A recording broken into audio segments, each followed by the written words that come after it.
Es nezinu. Tieši tā.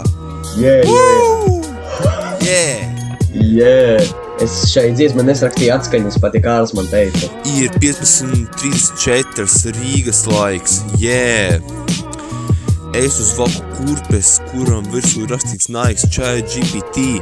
Raksta man bārus, nopērku es sev matus, sev dārgus, pumpis bļā man uz galda stāv, uzpumpējuši ņapja cenas ar viņu augšā. Fujaks pipīpē sev pilnām plaušām, dabūju sev jaunas tapetes sev istabā, apgāzu es kapi lielu savā istabā, pieeju pie čaļa prasu cim viņam gadu, viņš man atbild, 11 ir man, viņš jau saka, kamēr ir nopīpējies diezgan. Mēs albumu jau pabeidzam tikko, jums tikai sākās. Es bļāpēdu Roltonu tikko 30. janvārī, 19:39 vakarā. Cerams, ka mūsu mūziku neatļaus ievest Baltkrievijā. Es mūziku Volvo V50 pie Mērķeļa ielas. Mego bulciņas. Šī albuma taisīšanas laikā es kļuvu par sievieti un veicu abortu. Katrā dziesmā izklausos, it kā man izsaukt pie tā. Kārlis tāds mazliet diktatorisks, viņš neatļauj tā kā dažas dziesmas ielikt, viņam nepatika. Bet tas viss būs deluxe versija, būs bišķi jāpagaida.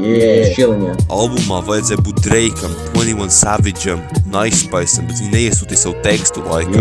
Bohi. Visa mūsu mūzika būs sasniedzama Windows Media Player, nekādā Apple Music vai Spotify, viņi arī diktatori. Ar mani katru dienu slītē meitenes, un ar meitenēm es domāju ārā. Edgars. Man gandrīz nobrauc pelēku Škoda uz A5 šosejas, jo es ierakstīju dažas dziesmas pa ceļam uz Ogri, šosejas vidū. Varbūt mana vaina. Man ir tik daudz nauda, ka es pat datorpēlu atļauties nevaru. Tik daudz lietas notika albuma taisīšanas laikā. Tā kā Kārlis atrada darbu, Kārļa vecākais bērns nopirka mašīnu, precīzāk pelēku Škodu. Man bija jau sienmālīze sakalta. Tas bija traki. Pikniks ar rajonu, Jānis Čakste status. Mēs nekur nebūtu bez Jānis Čakste.